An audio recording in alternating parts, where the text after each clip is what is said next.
Okay, let's get started.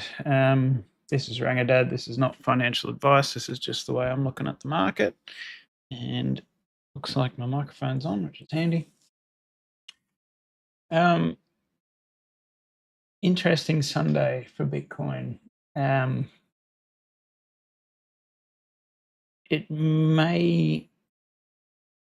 It's definitely time to consider turning bearish. I'll go over why in a second. But firstly, just for the Origin guys that have been using the bot,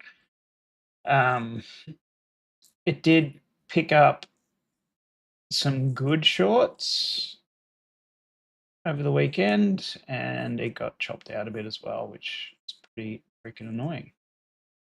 So it's these shitty ones here that are just very hard to get rid of at the moment in Bitcoin land, because there's just so much sideways in between the drops, and there's still enough volatility to suck them in and then take them out. That one there was kind of how the stop out's supposed to work. Funnily enough, if it had kept going, it probably would have been profitable, but you know, every other time it would have just kept going. So just need to get in there and start programming that the better bot, which I should be able to start doing in the next couple of weeks. So keep an eye out for that.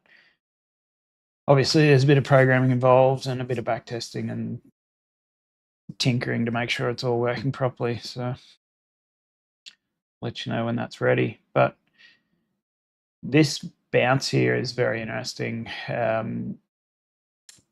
There's not many vector candles in here. Even bigger time frames and stuff. That volume over the weekend is pretty massive. Like Sunday, okay, not compared to these, but Sunday is typically not a huge volume day, and it's typically not a down day, at least this year. So for this to really sell off the way it has is significant, I think. And the fact that we haven't had any vector candles, there's still big volume coming through here, or decent volume coming through here. So that may mean we do retrace and pick up a bit of stuff in here, but there's a few things where if we have a look at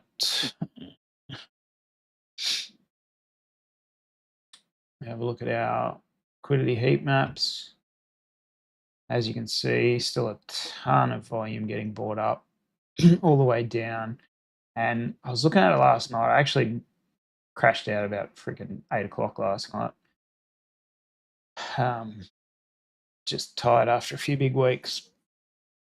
And I didn't get a chance to actually see this happening, but when was my bedtime? Somewhere around there, I think. Easy to spot on here.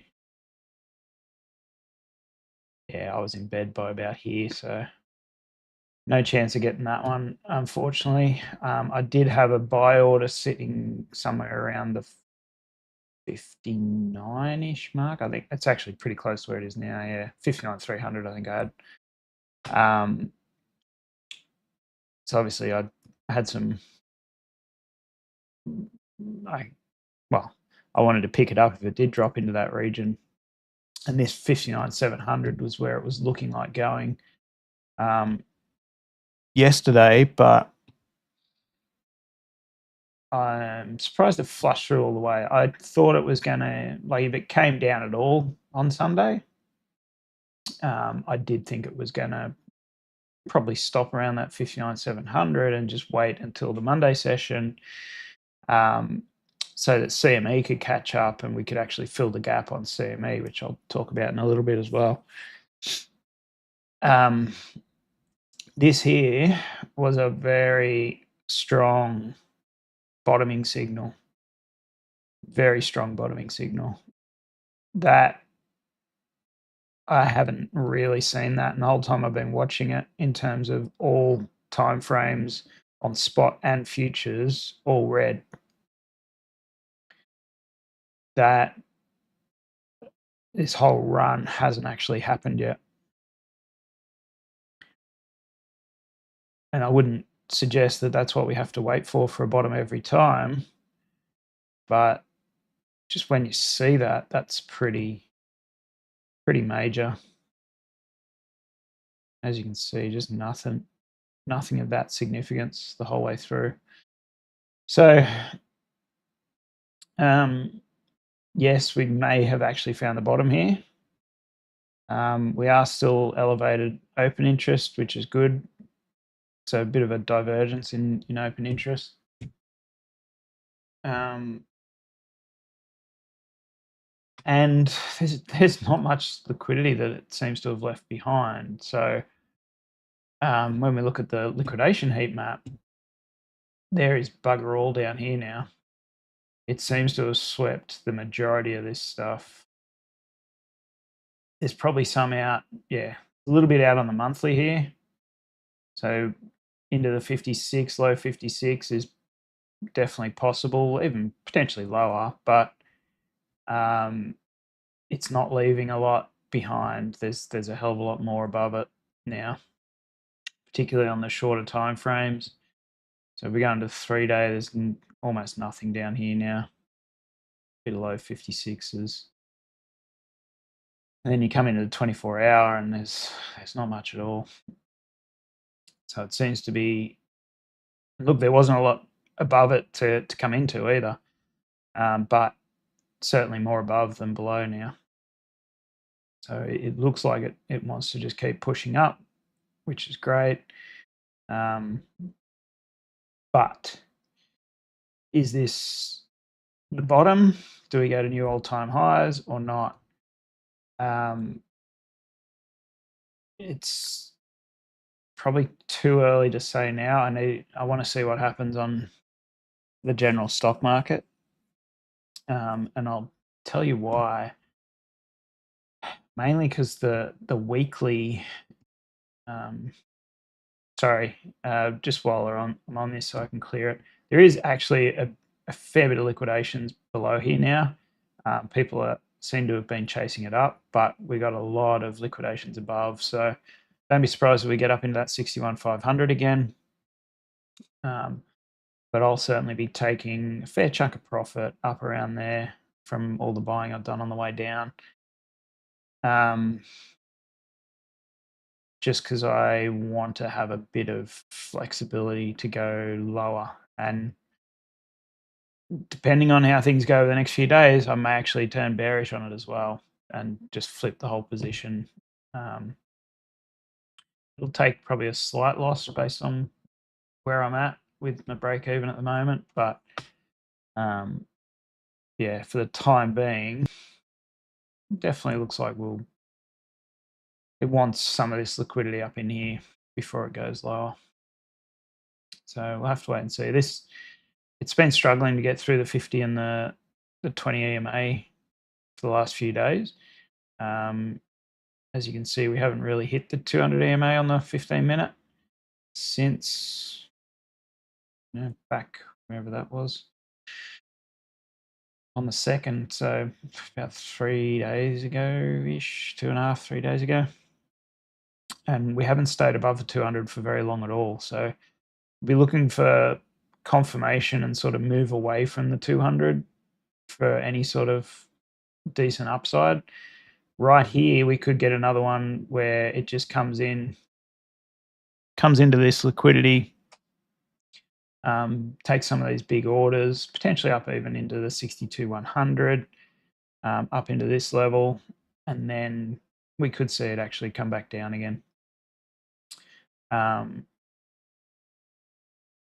Maximum run up before a pullback, I would suggest, is probably going to be 63A or 63,500 up into the 800 EMA. I don't think we'll get there at this stage, but tricky, tough to tell. Like liquidations up to 62,150 are pretty decent, pretty attractive for a price to move into. So when we come into the charts, the 15-minute, we're still, looks like we're butting heads with the 50 EMA at the moment. Above the Bollinger Bands though, not huge volume, so we'll have to wait and see what happens there. Probably a little bit of sideways until Asia decides what it wants to do, even, which could be like 6 hours away. But yeah, no vector candles the whole way up here yet, but decent volume.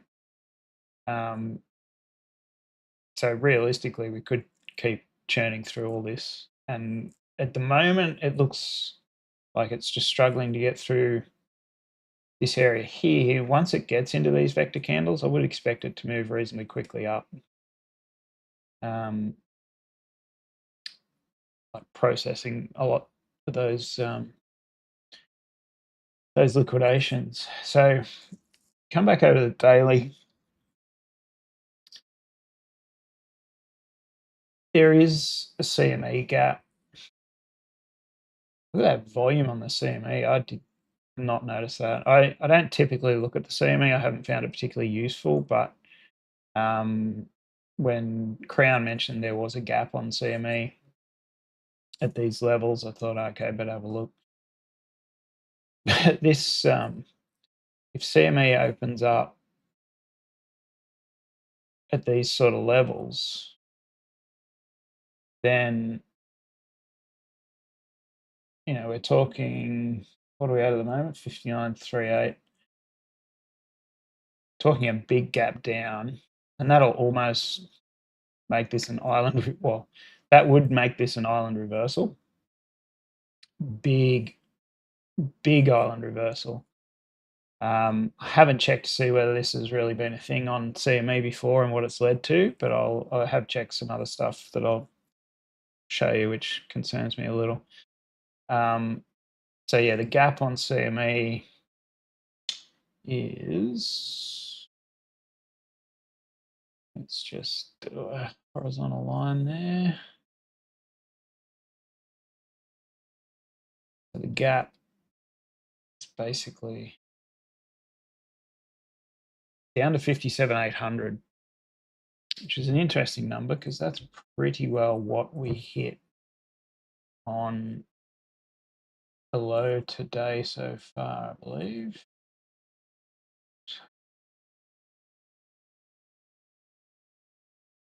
So the low is 57,188. So we've actually gone a bit lower than that already. I would expect CME to want to at least fill that gap. So from where we are here, that retrace is definitely a potential. So wouldn't surprise me if we sort of push up for the rest of the day until CME opens and then we come back down. But I do expect to fill this gap on the open market on CME, and that would kind of align with the theory that we may have another down day or two on the stock market before we actually see the turnaround. Bitcoin may lead the turnaround as well, so just be wary of that. The thing that concerns me here is that sell-off on CME, that volume there is just enormous compared to everything else before it. 246,000 versus like typical, more around 12 to 20. That I wish I had seen that. That would have suggested that, yeah, okay, we're going down. So CME is going to be something I keep on the charts from now on. And that's sort of why I'm a bit more bearish at the moment now. There are some signs that we could potentially go back up. One being, the open interest seems to have found a bottom at around the 57,200 level. But I guess the thing that really concerns me, which I'll run through right now, is if we go to a weekly chart,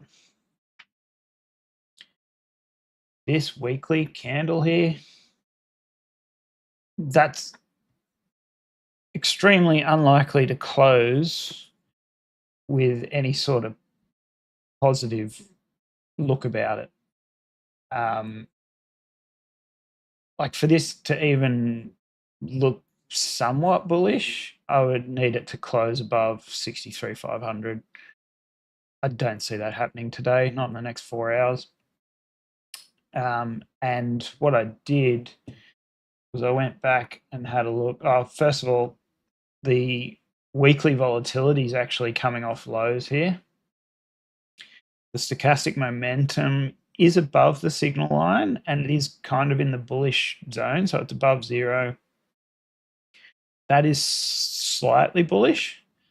But at the moment, I would consider this sort of more of an indecision thing because the BBWP, it isn't over 15% yet. And you can get a bit of, I guess, chop until you get over that 15%. And typically, like, you want price action to be looking more bullish going into the increase. So as you can see here, we're at 10% there. Stochastic momentum had turned to the upside as this was increasing. That's fantastic. Yippee-ki-yay, big win to the upside.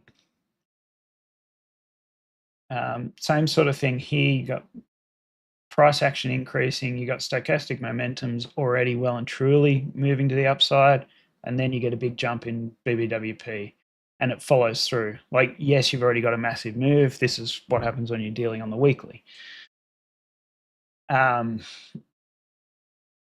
Here, we've got basically stochastic momentum actually looks like it's turning to the downside. We haven't got it's not looking like a big jump in BBWP.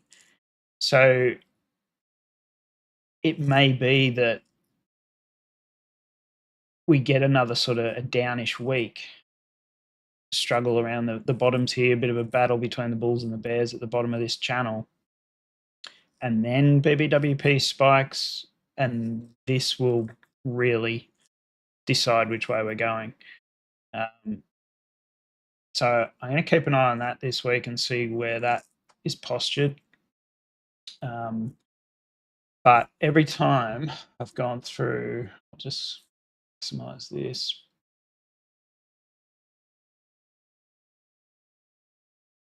Every time we've got a bearish engulfing candle like this, after an increase in price, I've marked it off on the weekly candles we're looking. So this one here, well, I mean, the previous one was the last peak that we had. It led to 1, 2, 3 more weeks of downside. This one here, we had one, the next week was actually positive, and then it was 1, 2, 3, basically 4, 5, 6, 7 weeks before we actually saw another really positive week. Now that's at the start of a consolidation area. This is at the end of a consolidation area. This one here, obviously, it was right at the lows after the FTX debacle. It was basically a good buying opportunity. It was at the end of a consolidation area, but it also broke that consolidation area, broke the low.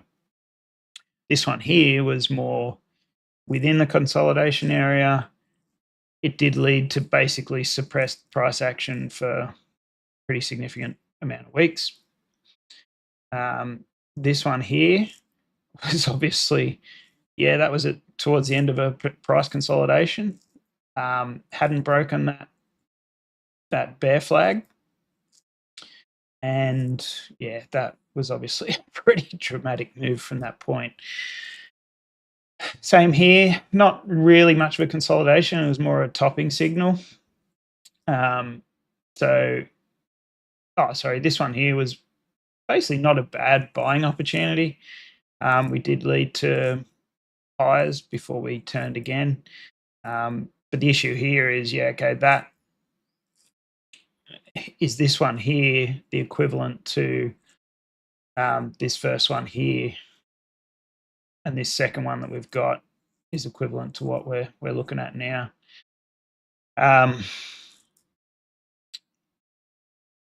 This one, obviously topping signal. This one was at the end of a decent run up, led to a couple of weeks to the downside. This one here basically led to quite a lot of weeks to the downside after a consolidation area as well. This one here is obviously a bit of a buying opportunity. It was the first peak in a little consolidation area near the top.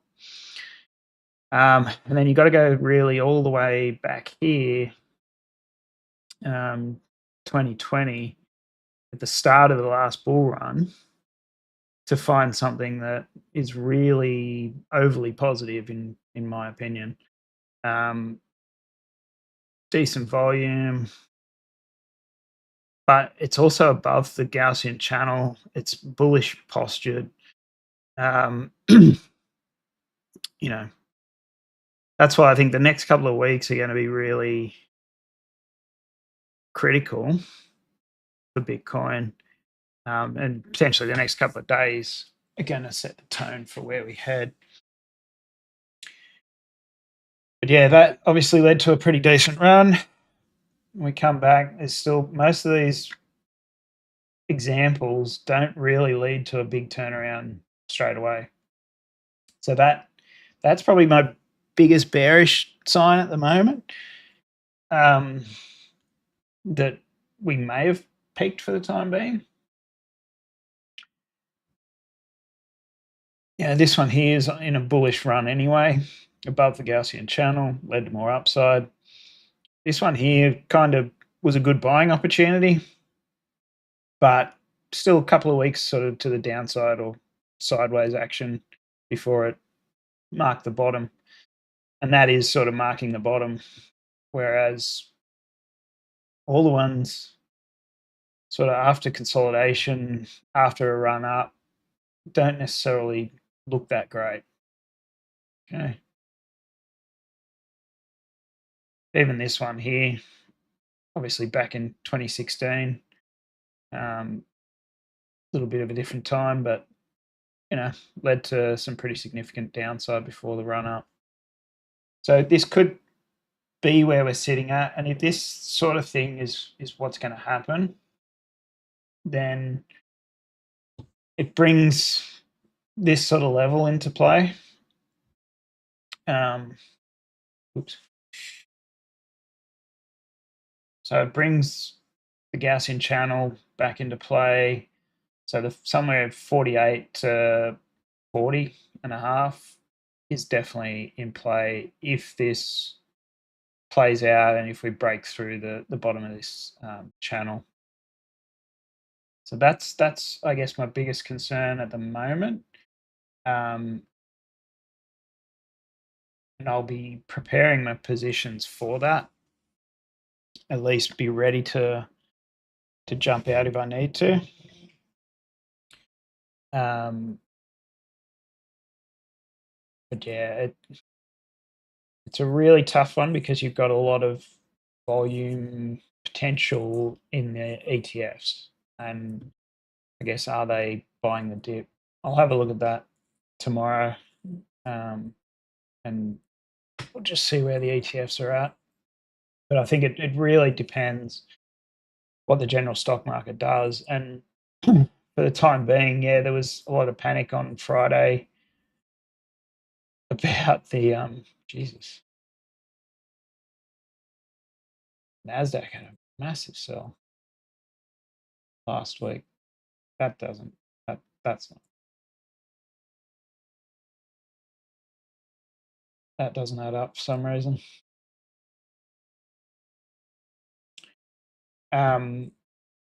Anyway, yeah, Nasdaq big sell in the last couple of weeks, really.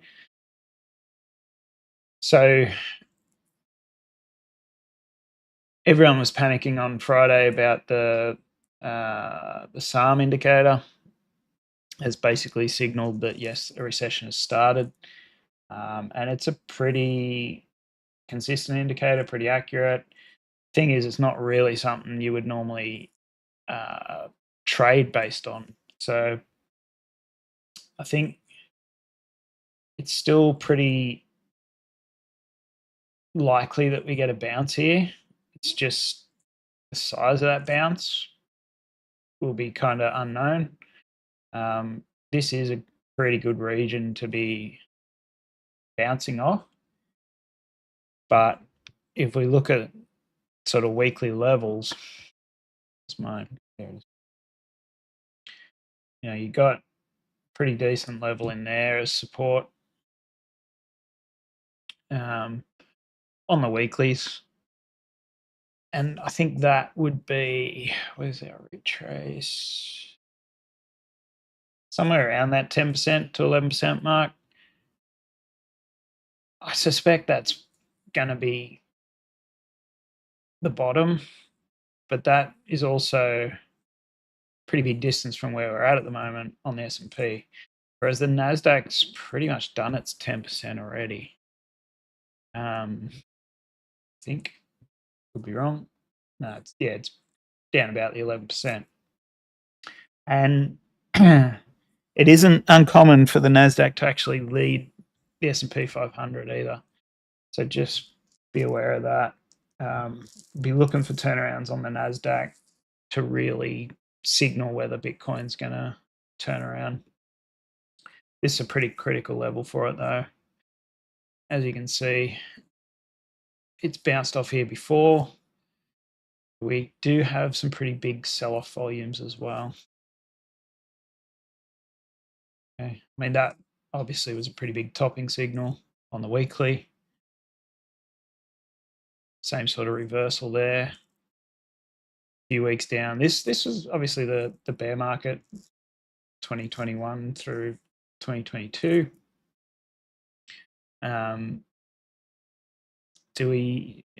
Is this the start of that? I don't think so. Mainly because it's been more of a V-shaped top. You do tend to get that on the way down, and you know, COVID, yeah, it went down hard and fast, but that was a surprise in the market. There's no real surprise here. Everyone, like the big traders, were aware that the SARM indicator was likely to do that. It's just the news event freaks people out sometimes. Again, a bit of consolidation here over a number of weeks before a big drop. I think we're more sort of around this level, to be honest. Like,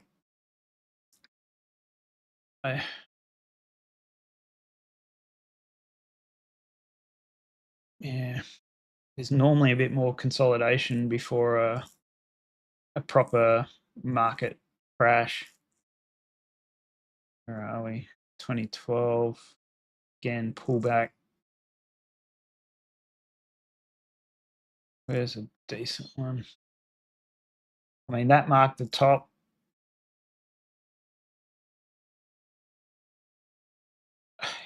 We could get something like this. And this is kind of what I'm actually thinking will happen. Something very similar to this. So we're in a similar spot here, right? It'd be funny if this plays out very similar, but like July, end of July, into August. So we find a bottom here somewhere. Then we have the run up. We peak somewhere potentially, well, yeah, maybe we peak in October, November. I think it'll probably go a little bit longer than that. And then we sort of have a pullback through November, December, or December might come up a little bit as well, but that sort of dead cat bounce. And then into January, we see the start of the real downturn. And then from then it's basically sell the rip kind of scenarios. And that's when I think, we will at some stage, like if it happens like this, fantastic, I'm prepared. It may keep going for longer if the politicians find a way to do that. But the market in general is on edge at the moment, and I think we need that last flush up to get rid of the people that are panicking, just to short squeeze everyone, and then we start to come down. And that's where these rips come from. They come from short squeezes on the way down. So you're going to have to be careful. But and then we had the flush. So yeah, that's realistically that wasn't anywhere near as bad as the 2000 event, which is probably going to be more in line with what I think the S&P is going to do. Not 80%. I don't think it's going to do 80%, but it could do something pretty close to that. 50% is not going to be unheard of here, which would, if we're running up somewhere in the 22s, maybe on the NASDAQ, even 50% brings us down to this level. So maybe we do go lower. Be interesting to see. What would it be on the S&P? So 50% on the S&P would bring us close to the COVID lows, but that's going to happen over a year or so or more. Like we're talking about potentially a lost decade here. If this whole system shits the bed, it could be even longer than that. It potentially would be depression type. 1930s, 1920s. Where are we? Yeah, so that's the run up. Man, that came down so bad. Where's that? Top to bottom. 84%. But that's not out of the question. That happened over only half a year. Very quick drop. But it also rebounded quite quickly. But then you basically, if you were buying at these points here, it took you just held that position, took you 315 bars, which is about 6 years to actually get back to in profit. So it took the market a full 6 years to recover from that. Obviously, some pretty decent bounces on the way. But yeah, I think it's going to be an interesting 5 or 6 years, really.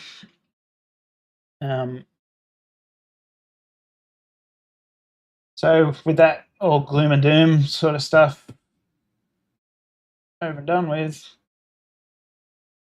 that's the kind of thing we've got to look out for. And I don't think a proper bear market really starts like this. I think we get some consolidation first, and I don't think this is the end. I think there is one more leg up. When that happens, we'll wait and see. But everyone says, recessions start in summer, and so that would align with what's happening at the moment. And yes, we probably are in a recession, but the market doesn't necessarily just go, oh, we're in a recession, let's go down. The market goes where the money is. I think given earnings are still reasonable for most companies, the forward guidance is dropping back a bit, but there's enough earnings there that the market's still got at least another run in it, and nothing's broken yet, as I've said. You're ready to buy at a discount, Joshua? Yeah, that's definitely, there's going to be a discount at some stage soon, but I think we're close to the current discount level. The VIX has spiked. People will be freaking out. People are freaking out, and that's generally not a bad time to buy in the markets overall. But you're gonna have to be on your toes, because when it drops, it's probably going to drop pretty quick. The overall market.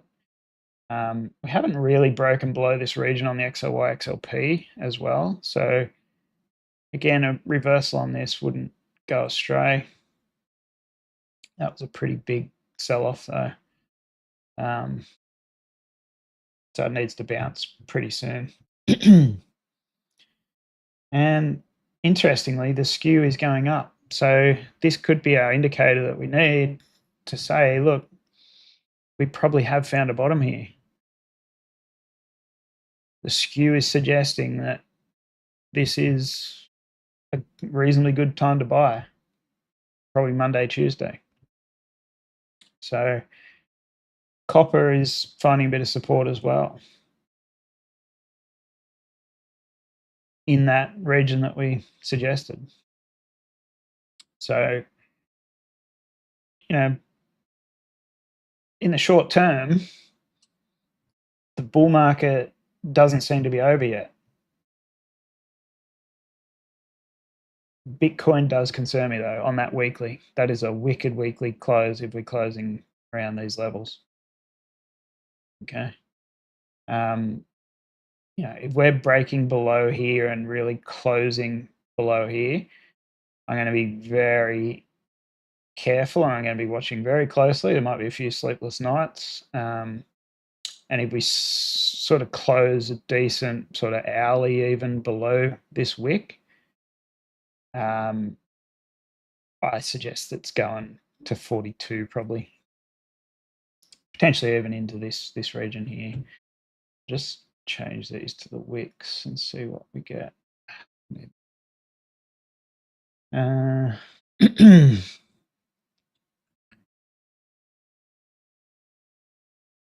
yeah, we haven't broken below this 786 level yet.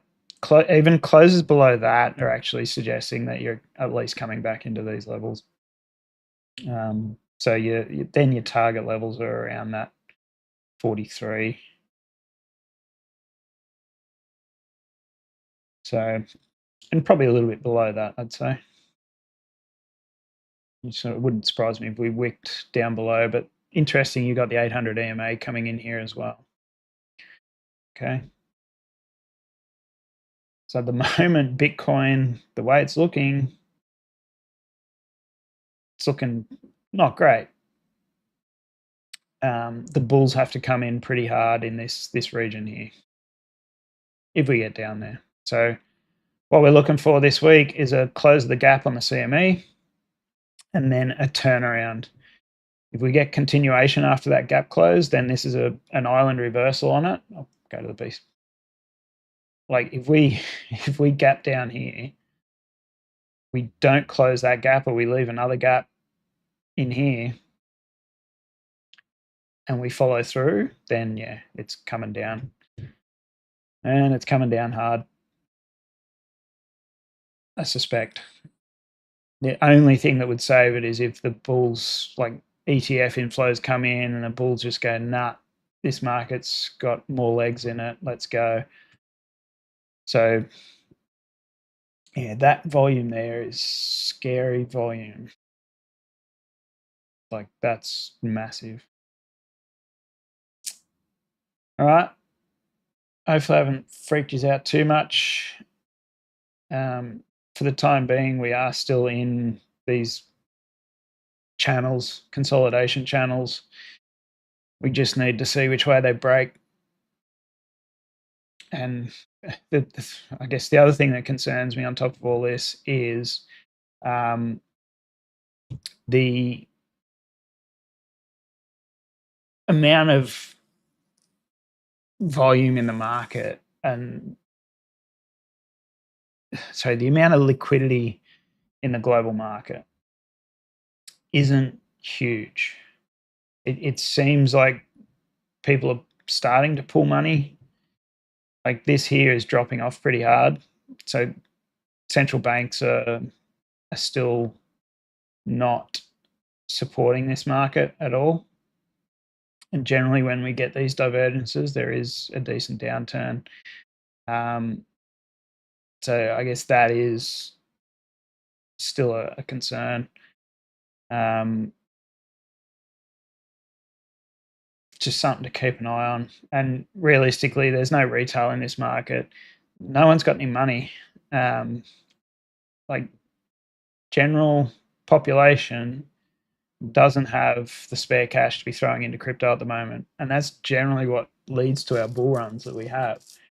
The only time it hasn't really is in this recent run up. This was mostly driven by institutions and the money that was already in crypto getting in before those ETFs and stuff got brought into play.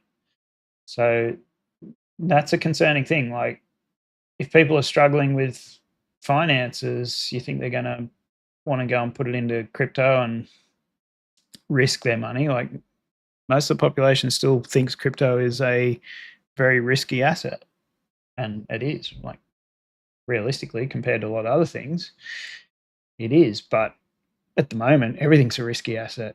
So we have come into this volume area too. So I do expect it to come back down at least into these levels over the next few days, even though we sort of had that run up without much, without any real vector candles or anything. I think it's still probably coming down.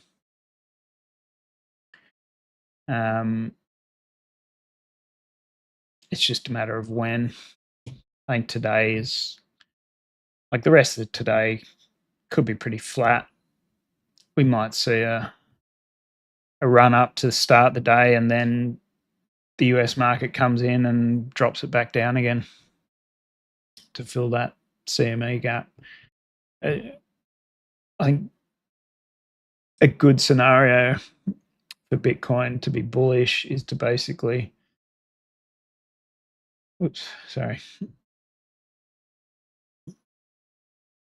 is to kind of come back up into this sort of area here.